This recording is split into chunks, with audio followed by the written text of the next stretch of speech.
Bom, meus irmãos, minhas irmãs, boa noite a todos. Paz do Mestre Jesus, né?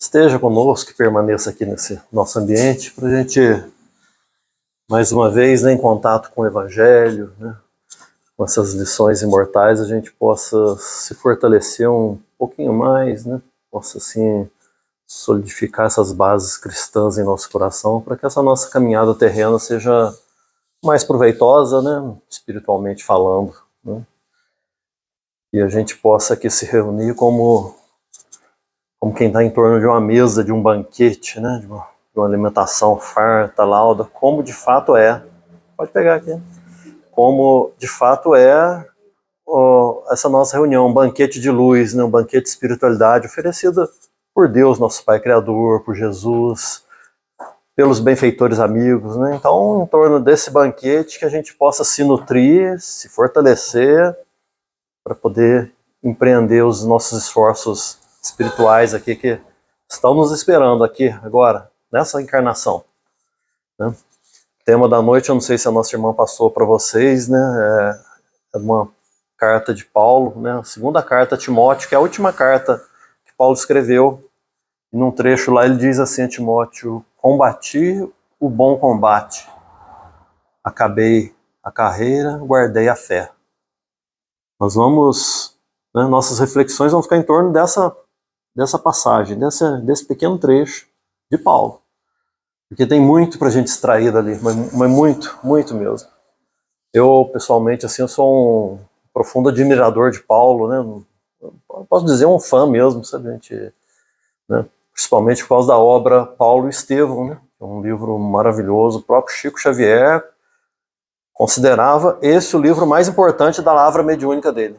O mais importante, né? E realmente ali tem um tesouro ali para nós espíritas, ou para qualquer cristão, para qualquer um que quer se iluminar, porque conta realmente a trajetória desse espírito Paulo, né? Desde antes da sua conversão, e esse trabalho intenso dele da divulgação, né, do Evangelho, né, da fixação das bases do Evangelho, que estava correndo perigo ali naqueles primeiros tempos, porque estava circunscrita a Jerusalém, né? Então, Paulo e Estevão é um livro que a gente tem que estar sempre, né? Se a gente já leu no passado, vamos reler, vamos, né, ter atenção com ele, sabe?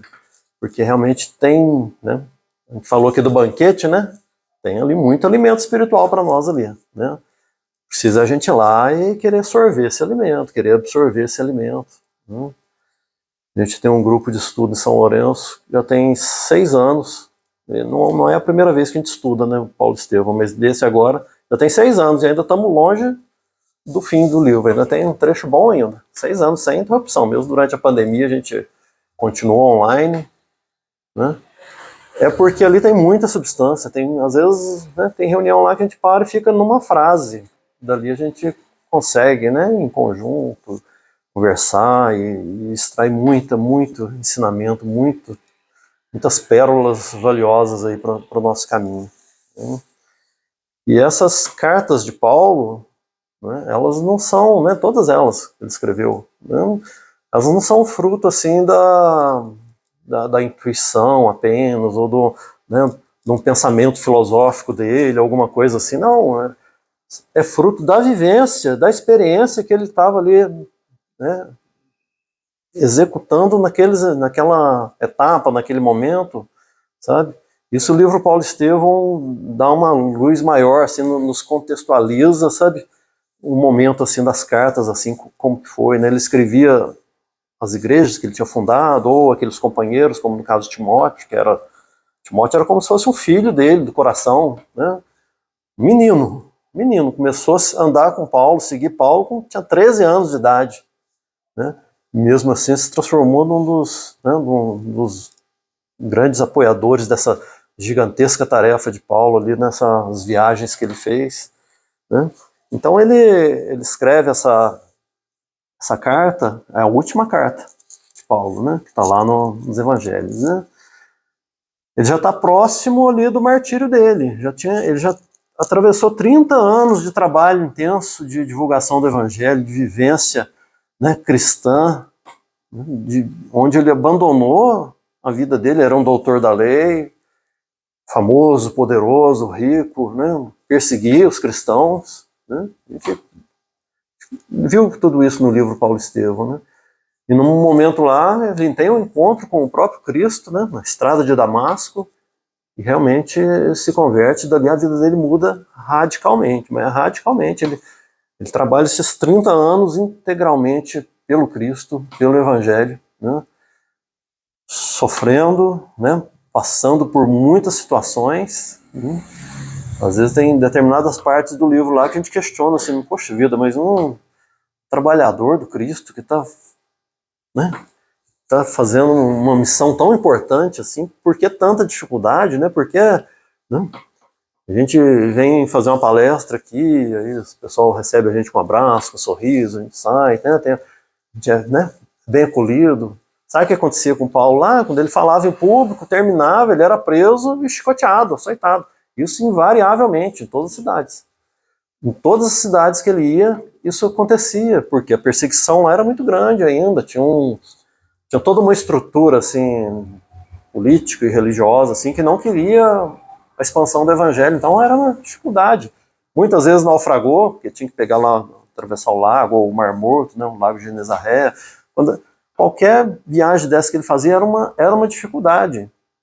Ele tinha que ir para outra cidade lá, uma vila, como que ele ia? Claro que era perto, né? Só que era por regiões de deserto, sem recurso nenhum, dormia onde dava, ao relento, comia o que encontrava. Aí chegava na cidade antes da pregação dele, antes dele divulgar lá a Boa Nova, sabe o que ele fazia? Ele arrumava um emprego. Era tecelão, né? Tinha aprendido o ofício na infância, como era da tradição lá judaica lá, que todos, né, mesmo o pessoal que tinha posses, eles tinham que aprender uma profissão, e Paulo era tecelão. Então ele chegava, a primeira coisa que ele fazia era se empregar numa tenda de tear ou de consertar lá aquela sacaria. Por quê? Para não fazer pesado a ninguém. Aí depois que ele conseguia se estabelecer minimamente ali, arrumar um local para dormir, ele, os companheiros, aí que ele começava a pregação depois do trabalho dele. Então, 30 anos de luta intensa. 30 anos, assim mesmo, da dedicação total e absoluta ao Cristo, à divulgação do Evangelho. Então, essa última carta dele a Timóteo, né, a segunda carta de Timóteo, última, né, é como que ali ele dá instruções muito valiosas, que é para Timóteo, né, o filho querido do coração dele, né, muito amado, né, do coração dele. Mas, na verdade, é uma carta para toda a posteridade, é para todos nós também.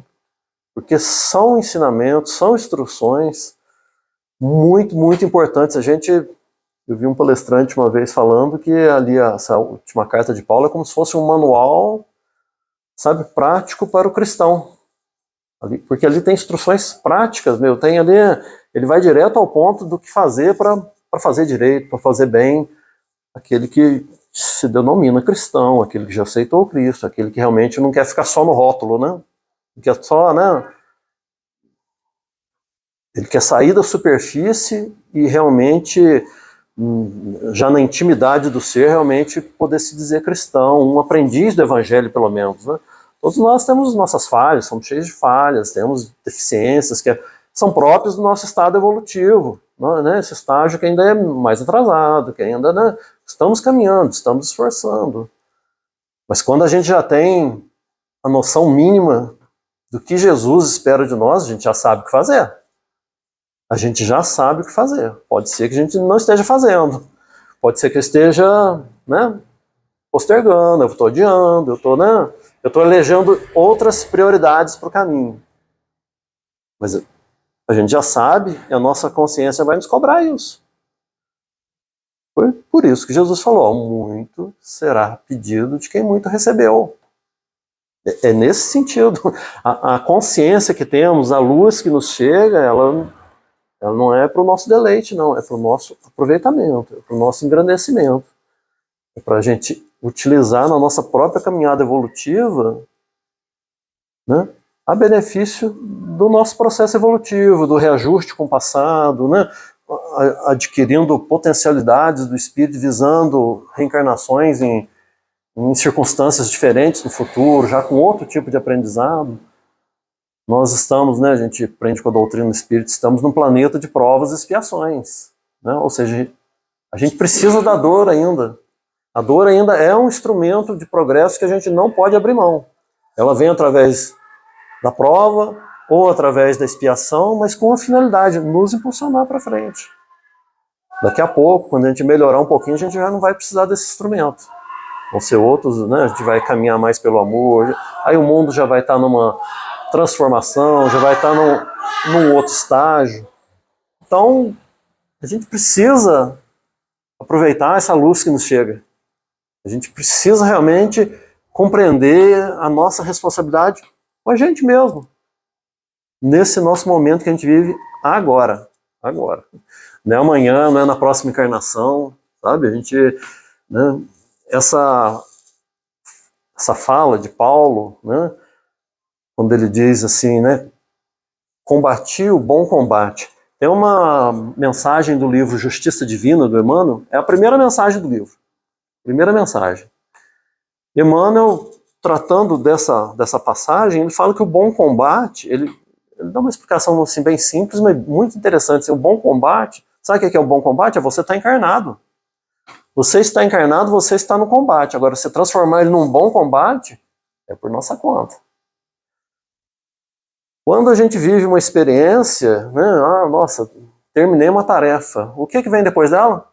Outra tarefa, outro desafio, outro objetivo. Espiritualmente é assim, né? Do nosso trabalho material, a gente se aposenta. O nosso trabalho evolutivo de crescimento espiritual, esse não tem aposentadoria nunca. Esse nós não vamos aposentar nunca. Isso é importante da gente compreender, entender, né, por nós mesmos, porque quando ele fala assim, combati o bom combate, terminei a carreira, ele está dizendo, ó, cumpri todas as etapas desse combate, toda essa sequência, né, e guardei a fé. Guardar a fé, aí a gente, Emmanuel fala isso na mensagem, um elemento está interligado com o outro. Eu vou combater o bom combate, né, se eu terminar essa carreira, eu realmente realizar o que eu tenho que realizar, guardando a fé. A fé no sentido realmente paulino, né, no sentido amplo, porque de uma forma geral assim tem muito arraigado ainda que fé é acreditar. Eu acredito, então eu tenho fé. Vamos estudar mais então, porque fé não é isso não. Fé está mais ligado a uma questão de entrega, de fidelidade. Eu realmente confio. É diferente de acreditar, né? É muito diferente. Então, para você, né, para cada um de nós, atravessar essa carreira no bom combate, guardando a fé, é preciso desse sentimento de confiança irrestrita em Deus, de fidelidade, de entrega. E para isso é a parte que conta muito, é o estudo. É esse momento que a gente está aqui juntos, refletindo, tentando, né, juntos absorver esses ensinamentos, porque isso nos estrutura o raciocínio, porque o que a doutrina espírita pede pra gente, o próprio Cristo pede a gente é uma fé raciocinada. Você não tem que acreditar porque é acreditar, você não tem que confiar simplesmente. Você sabe por quê. Né? Você tem elementos para compreender por que eu estou vivendo essa dor.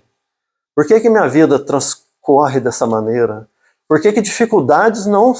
Né? Vira e mexe está a mesma dificuldade no meu caminho. É a minha necessidade evolutiva. Eu ainda preciso daquela lição. Né? E quando a gente estuda, quando a gente se debruça realmente nesse arcabouço assim, de ensinamentos espirituais, a gente começa a compreender, isso começa a nos dar uma sustentação maior para enfrentar esses desafios, né? Essas dificuldades, esses problemas que fazem parte da vida de todos nós. Todos nós. A gente tem uma mania feia de olhar para o lado e querer comparar com a vida dos outros. Se a gente está passando por um problema, a gente olha para a vida de alguém e fala assim, nossa, que a pessoa não tem problema, tudo certinho, né? Família bonitinha, né? Um emprego. Não, a gente sabe que não é assim a vida. Né? Repetindo, estamos no planeta de provas, expiações e encarnados. Né? Aqui a gente vai passar por desafios, mas não todos ao mesmo tempo. Né? Então cada um está no momento, mas todos nós enfrentamos desafios. E aquela pessoa que aparentemente está, né, muito bem, muito tranquilo, você sabe o que está passando lá dentro dela? Você sabe quais as dores, as dificuldades? Você sabe os problemas que tem lá dentro dela? A gente não sabe, porque a gente só vê o exterior. E faz comparações, e faz, né, julgamentos. Sendo que a gente tem que fazer o quê? Olhar para dentro da gente. Ver o que está errado comigo, o que eu preciso fazer para melhor aproveitar o tempo, as oportunidades espirituais que chegam no meu caminho de melhoria. Né? A gente precisa aproveitar a jornada. Né? Terminar a jornada, como diz Paulo. Né? Combati o bom combate, terminei a jornada, guardei a fé. Porque tem um ditado que fala assim, olha, numa jornada de 1000 passos, né? Quem está no passo 999 ainda está no meio do caminho. Porque muita coisa pode acontecer naquele último passo. Né? A gente tem que estar o tempo inteiro vigilante, o tempo inteiro atento, porque a gente é muito complacente com a gente mesmo, sabe? Então a gente às vezes olha para trás e fala assim, eu já trabalhei muito, nossa, eu já fiz muita coisa, falando de trabalhos espirituais, né? Só, gente, né? Os trabalhadores da última hora, né? Tem a parábola de Jesus, às vezes é na última hora que vem o serviço de valor mesmo, o serviço que vai valer pelo dia inteiro, né? Então é preciso, né? Quando ele fala terminei a jornada, está falando, cuidado, vai até o fim, até o último desafio aí da sua encarnação, no nosso caso aqui de encarnados, né? Nós temos os desafios próprios da encarnação, né? E a gente desencarnando, né? A vida continua com novas experiências, em preparativos para novas reencarnações, mas nesse momento a gente tem uma esteira, né? Tem essa jornada, né? Que tem uma programação que a gente deve cumprir, precisa cumprir, né? Mas depende de quem? Depende só da gente, depende das escolhas que a gente faz, depende daquilo que eu elejo como realmente importante e primordial no meu caminho, né? É interessante que essa questão assim de no último passo pode acontecer muita coisa, tem uma estatística que é estatística humana, né? Estatística do mundo aqui mesmo, que, né, o pessoal, os estudiosos pegaram os acidentes de trânsito assim, em viagem e foram analisar estatisticamente o momento mais perigoso da viagem, sabe qual que é? É o finalzinho da viagem. É quando a pessoa está retornando para casa, tá próximo de casa, num trecho que conhece, aí entra a ansiedade de chegar, ou o cansaço, ou a desatenção, né? Então a gente pode aproveitar esse ensinamento e colocar isso na nossa jornada aqui de aprendizado espiritual. Né? Será que a gente não está ficando desatento com alguma coisa? Será que a gente não relaxou porque a gente acha que já fez muito, já caminhou muito? Né? Porque desse combate, a gente está sempre em combate. Né? Daqui a pouco a gente vai entrar mais especificamente na questão do bom combate, mas a vida da gente é sempre uma luta. Sempre tem, né, um leão para enfrentar aí no caminho, não é? Mas Jesus prometeu facilidade para a gente? Prometeu não. Falou, quem quiser vir atrás de mim, toma a tua cruz e me segue. Esse símbolo da cruz é o quê? É pegar e enfrentar esses desafios que nos cabem, não é? E não fugir dos desafios, procurando sombra, água fresca, descanso em débito, né? Em outra passagem ele falou, eu não vim trazer a paz, mas a espada. Está até lá no capítulo 23, né, do Evangelho segundo o Espiritismo, a estranha moral, né? Mas a pessoa pensa, nossa, mas como assim Jesus não veio trazer a paz? Kardec explica muito bem ali. É óbvio, né, que Jesus, né, vem ensinar o amor, a fraternidade, não está falando de espada para ferir o outro, mas está falando das lutas. Ele veio trazer o esclarecimento, né, ele não veio trazer a paz, nesse sentido assim de ficar inerte, de ficar parado, de ficar em repouso, né? Porque para muitos a tradução de paz ainda é isso. Eu estou em paz aqui, deitei na rede na minha casa, não tenho nada para fazer, eu estou em paz. Esse é o conceito de paz de muita gente. É essa paz que Jesus não veio trazer, não. Eu não vim trazer a paz, eu vim trazer a espada, ou seja, essa luta, esse combate, que a gente vai, né, entrando assim especificamente no tema, né? Para nortear a nossa reflexão aqui, né, a gente já falou de Emmanuel, né? E a gente vai se aprofundar um pouco mais aqui com uma mensagem de Emmanuel que ele explica, não é essa que eu falei de justiça divina, né? Tá no livro Vinha de Luz, né? E Emmanuel ele tem uma ligação muito profunda com Paulo, muito profunda. A gente observa isso no livro Paulo Estevão também, né? Quem é o autor espiritual do livro Paulo Estevão? É Emmanuel. Emmanuel. Mas fica bem claro ali que quem que está ditando o livro mesmo é o próprio Paulo. É o próprio Paulo, através de Emmanuel, né? Passa para Emmanuel e Emmanuel passava para o Chico ali, sabe? Até mesmo pela dureza, assim, que na narrativa ali tem com o próprio Paulo em muitos momentos. Em muitos momentos. A gente pensa assim, nossa, mas Emmanuel está sendo duro com o Paulo aqui, né? Não, é o próprio Paulo falando ali para Emmanuel o que é para escrever, passando, né? Porque é o livro da vida dele, da experiência, do aprendizado. Então, Paulo, né, realmente ele conseguiu uma evolução muito grande ali, mas ele teve as falhas dele, é lógico, né? Ele perseguia, matava cristão, inclusive o Estevão, né, do livro, morreu por causa do próprio Paulo, antes da conversão dele, né? É óbvio que Paulo tinha as dificuldades dele ali. Então, essa vinculação de Emmanuel com Paulo, ela é muito antiga, e vem lá daquele tempo, lá de 2000 anos atrás, quando lá, né, na época da crucificação ali, Emmanuel estava reencarnado lá também, como senador Públio Lentulus. Ele conta isso no livro há 2000 anos, né? E o próprio Emmanuel falando dessa reencarnação dele como senador Públio Lentulus.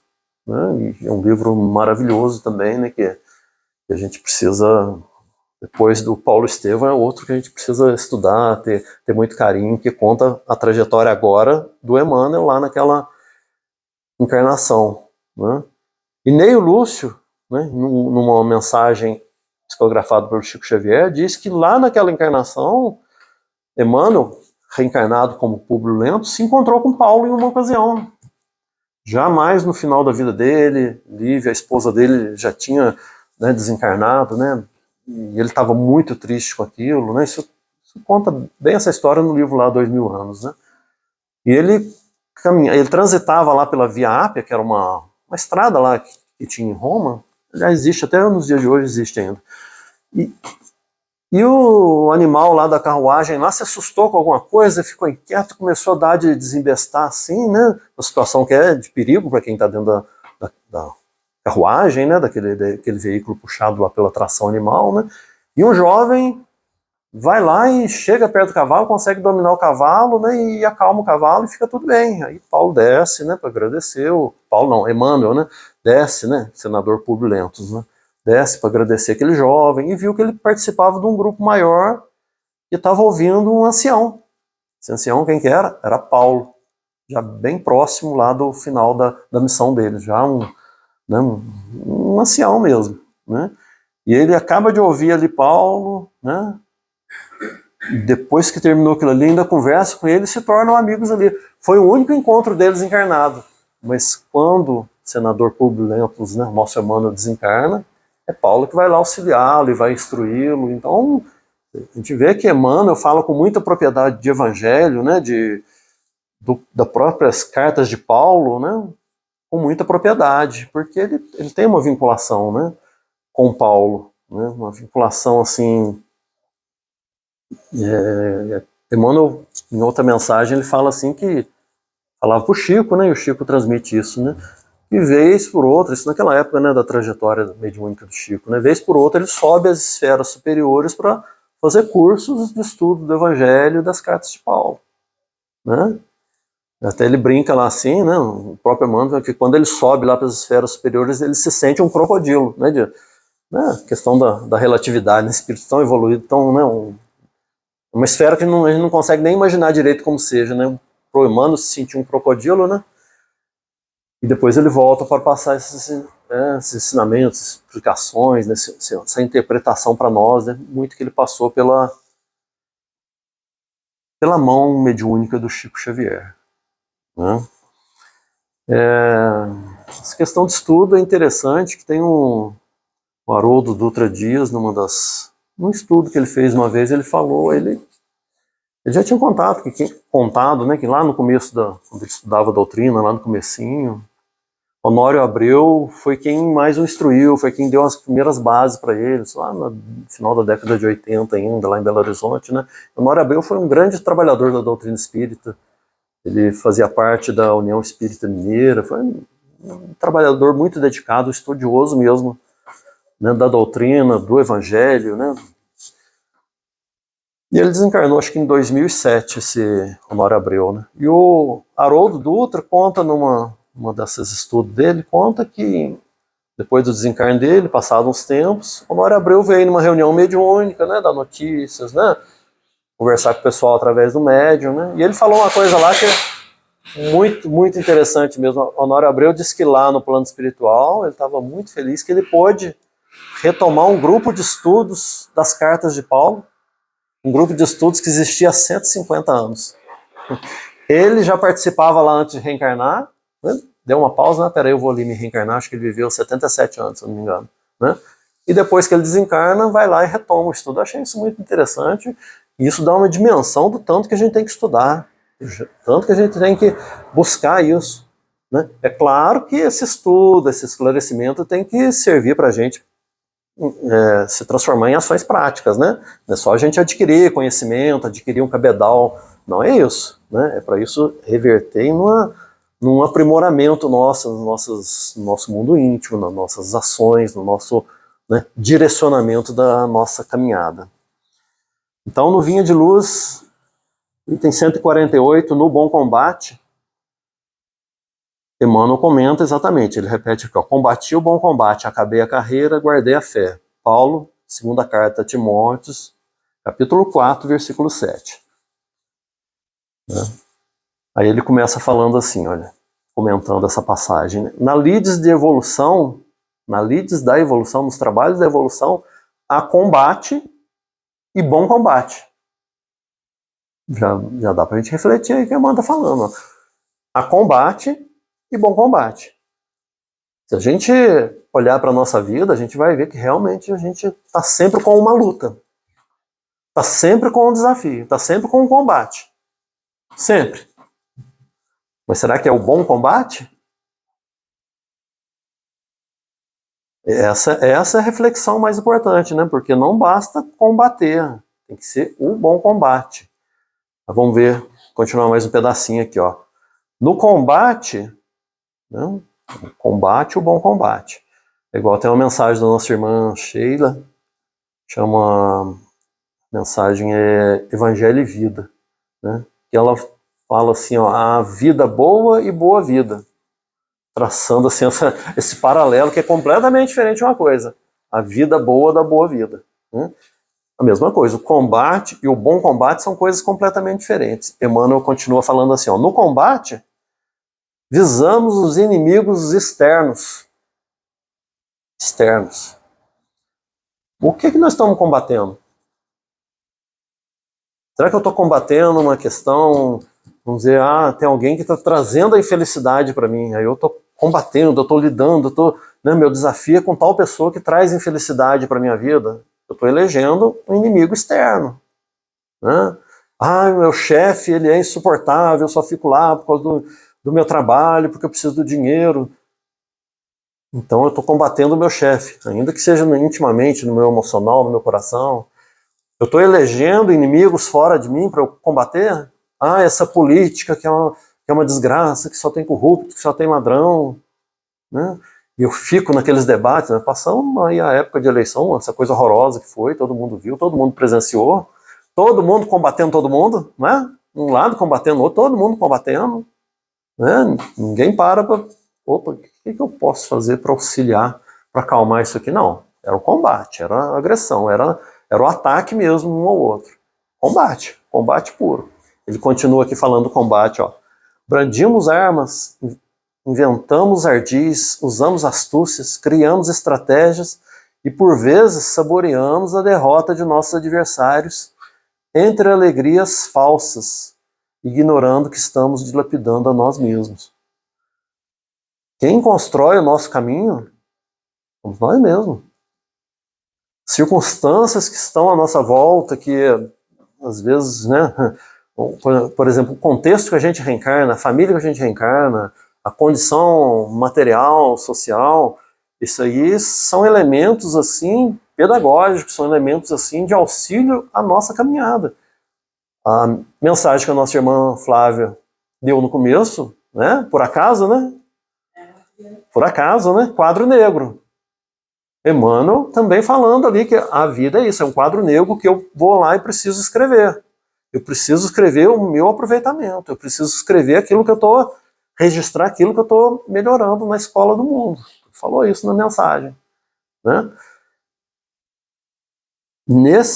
Nesse bom combate, eu pego esses elementos que são de auxílio, né? Que é como se fosse ali a cartilha nossa da escola, onde seria para eu grafar nesse quadro negro o meu aproveitamento, mas eu pego e começo a criticar a cartilha. Eu começo a criticar aquela situação que está me trazendo desconforto, aquela situação que está me trazendo um constrangimento. Né? Paulo fala numa das passagens, né? Em tudo, dai graças. Porque a gente dá graças quando aconteceu uma coisa muito boa. A gente faz, não, graças a Deus, obrigado, Senhor, tal. Mas ele não fala isso, não. Ele fala, em tudo, dai graças. Eu estou passando uma dor muito grande. Paulo fala, em tudo, dai graças. Porque eu preciso compreender o sentido mais profundo, mais espiritual das situações. Principalmente aquelas que estão me causando dor, estão trazendo sofrimento para mim. Mas a gente tem que saber o porquê, a gente tem que compreender o porquê, como diz no Evangelho segundo o Espiritismo, lá no capítulo 5, né? O bem sofrer, o mal sofrer, né? Eu tenho que aproveitar aquele sofrimento ali, aquela dor, aquela circunstância para crescer, né? A gente não está fazendo apologia aqui da dor do sofrimento, não é isso, pessoal, não é isso. Né? Se eu estou com uma dor, estou com sofrimento, eu tenho que procurar os meios de minorar aquilo, né? Eu tenho uma enfermidade em mim, ou num familiar querido meu, né, que está me trazendo dor e sofrimento, é claro que eu tenho que buscar todos os recursos para buscar a cura, para buscar o equilíbrio daquilo ali. Não é? Remédios alopáticos, homeopáticos, a medicina, né, tradicional, os recursos espirituais do passe, da água fluida, né, cirurgias espirituais, se for o caso, né, a pessoa busca todos os recursos. Mas isso não é uma garantia que a dor dela vai terminar, não é? Mas é lícito ela, e muitas vezes sim, cura, né, aquela situação cessa, né, muitas vezes por uma moratória divina, da misericórdia divina, né, vamos ver se a criatura vai caminhar por um outro caminho, e dá uma moratória, suspende aquela dor, suspende aquele processo ali, para quê? Para que a pessoa caminhe pelo próprio ímpeto, né, pela própria escolha do livre-arbítrio. Né? Emmanuel continua aqui, ó, agora falando do bom combate, né, no combate a gente está combatendo o outro. Eu estou elegendo, né, quem causa em mim a dor, quem causa em mim a infelicidade, estou combatendo isso. Está do lado de fora. Né? É como se a pessoa vivesse assim, na casca, né? Só na casca. Da casca para fora. Então tudo do lado de fora que é o problema. Tudo é onde eu nasci, é o que eu faço, é aquela pessoa que chegou. Ou então eu coloco a minha felicidade na mão de outra pessoa.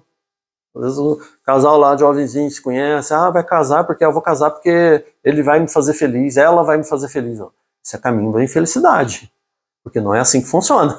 Não é o outro que vai te fazer feliz, não é assim que funciona.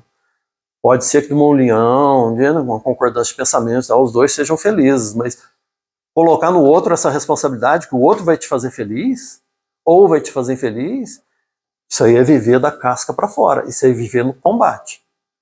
Emmanuel fala que, ó, no bom combate, agora, né, entramos no cerne da nossa questão, né? No bom combate, dispomos-nos a lutar contra nós próprios. O bom combate é lá dentro da gente. Esse é o único bom combate. É lá dentro da gente. Nunca vai ter um combate fora da gente que vai ser bom. Né? Combate. Sempre a gente vai estar querendo vencer alguém, diminuir alguém, querendo impor uma circunstância a alguém, esse é o combate. No bom combate, Emmanuel fala que dispomos a lutar contra nós próprios, assentando baterias de vigilância em oposição aos sentimentos e qualidades inferiores que nos deprimem a alma. Então eu tenho aquela circunstância fora de mim, vamos supor, causada por alguém está me causando aquele, né, aquele elemento pedagógico está me causando dor. Né? No meu combate, o que eu tenho que fazer? Né? Eu tenho que olhar para dentro de mim e encontrar força, ou seja, para o perdão, para a tolerância, para a compreensão, né? Para vivenciar aquela situação da melhor maneira possível, né? lá dentro de mim. É claro que quando a gente está combatendo dentro da gente, pessoal, quando a gente está preocupado com essas questões, isso acaba refletindo fora da gente também. Ué, claro. Pensa bem numa situação de discussão. Eu sou uma pessoa irritada, sem paciência, né? Mas eu ouvi Paulo falando aqui do bom combate, eu estou tentando ser menos irritadiço, tentando ser mais paciente. Aí chega uma pessoa discutindo comigo. Aí vamos supor que naquele momento eu consigo lembrar da lição de Paulo e eu vou não. Eu vou me segurar, eu vou me controlar, eu vou virar, né, como ele falou ali, essas baterias contra esses sentimentos ainda inferiores que estão dentro de mim. Aí eu consigo ali ter um pouquinho de paciência. Consigo ficar calado, consigo respirar, né, contar até 10. O que aconteceu com aquela discussão? Ela não vai adiante. Ou seja, esse bom combate nosso lá dentro da gente acaba por refletir fora da gente. O problema é quando a gente começa querendo mudar o outro. Elege o outro como inimigo, como o Emmanuel falou. A gente já caminhando para o nosso encerramento, vou só ler mais um trechinho aqui que é muito interessante. Porque, assim, de uma forma geral, né, a gente lê os livros, né? Principalmente André Luiz, aí a gente vê lá, lê, né, aquelas narrativas lá, né, narrando aquela, como que é o umbral, né, aquele sofrimento lá, né? Ninguém quer ir para o umbral, né, pessoal? Ninguém quer desencarnar e sofrer, né? Ninguém quer. Né? Se a gente pudesse ser acolhido direto lá em nosso lar, né? Que maravilha, né? Eu durmo aqui, acordo lá, estou na caminha lá em nosso lar, né? O pessoal pensa muito em nosso lar por causa do livro Nosso Lar, né, do André Luiz, né? Só que Nosso Lar é uma colônia espiritual ali sobre a cidade do Rio de Janeiro, né? Que acolhe o pessoal dali, né? Mas cada região tem suas colônias, tem colônias menores, então tem um lugarzinho para nós quando a gente fizer jus, isso tem, né? O que vai determinar se eu vou entrar num período de perturbação depois do meu desencarne mais longo ou mais curto? O que vai determinar isso? É a consciência. É a consciência. Aquilo que a nossa consciência nos apontar, né? Aquilo que eu não quis ouvir a vida inteira, mas chega um momento que não tem jeito. É o momento de confrontar a própria consciência.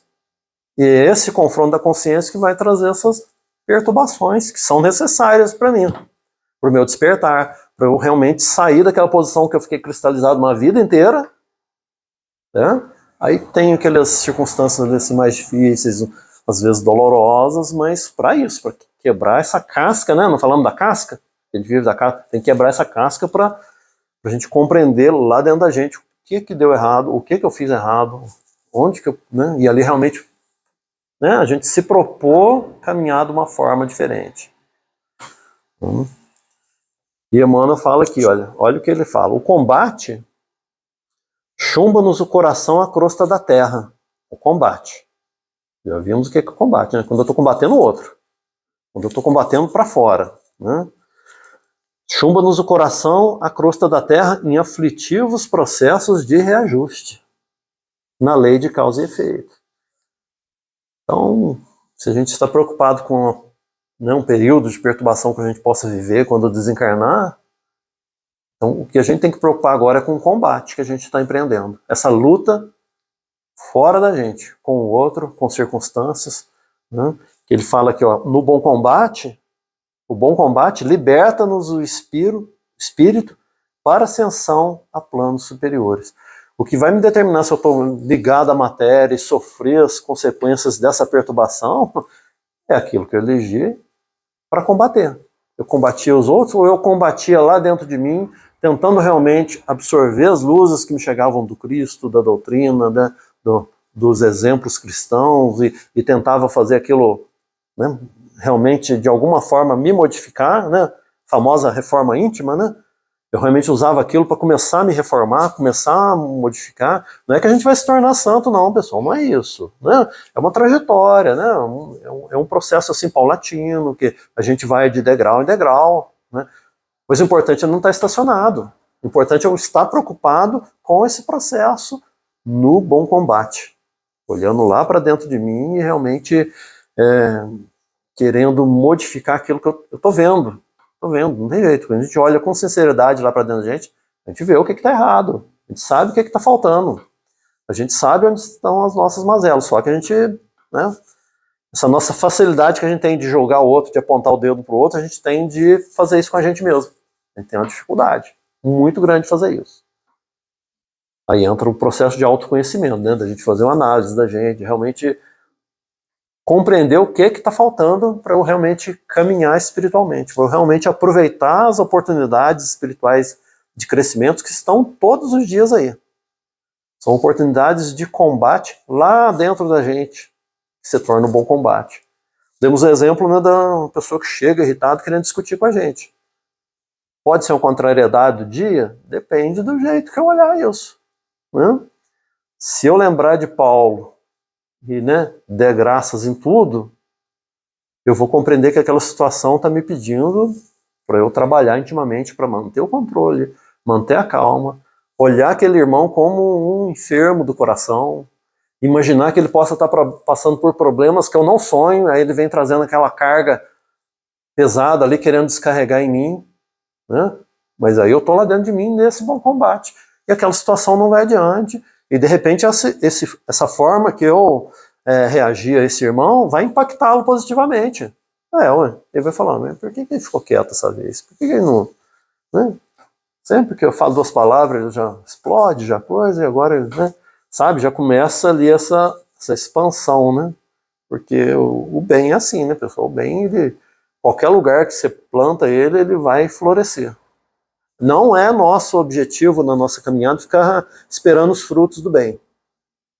Né? Mas eles vão frutificar. E a quem pertence o fruto? Quem planta.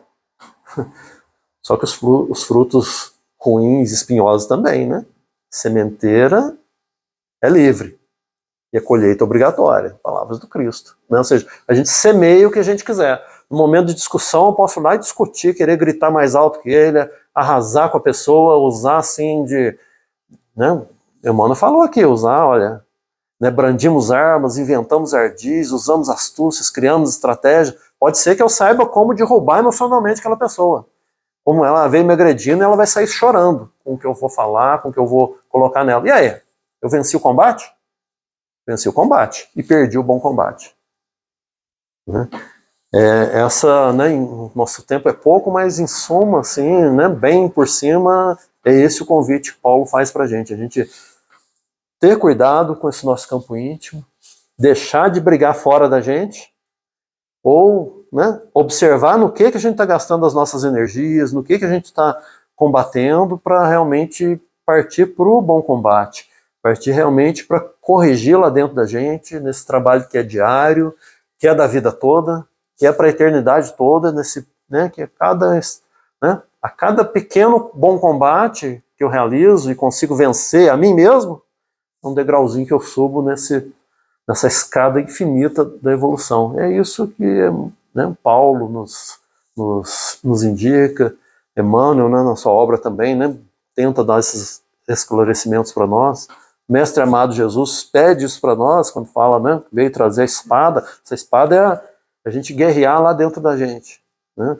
A gente tome a nossa cruz e aceitar aquelas circunstâncias, né, que são difíceis, dolorosas, que vão chegar no nosso caminho num momento e outro, mas compreendendo que aquilo ali é um processo de redenção, processo de reequilíbrio com o meu próprio passado, com meus próprios erros, uma oportunidade de crescimento, onde a gente vai conseguir, assim, quebrar essas algemas que nos prendem ao solo, e aí sim a gente vai ter uma desencarnação tranquila e conseguir seguir adiante depois de deixar esse corpinho físico para novos aprendizados, novos ciclos de aprimoramento espiritual.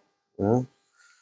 Bezerra de Menezes, ele era presidente da FEB, quando encarnado aqui, acho que em 1904, se não me falha a memória, que ele desencarnou. Ele desencarnou ao meio-dia. Meio-dia ele desencarnou. 7h30 da noite ele estava dando a comunicação mediúnica na FEB, na reunião mediúnica da FEB, no mesmo dia. Que é alguém que empreendeu esse bom combate, né? Quebrou essas amarras, né, e conseguiu realmente, para ele, a desencarnação foi um processo muito tranquilo, sereno, né? A gente possa se mirar nesses exemplos e seguir fazendo o que a gente tem que fazer, né, aqui na nossa encarnação. obrigado, pessoal, pela atenção de vocês. Hein? Que Deus nos abençoe e nos fortaleça aí para o bom combate. Até mais.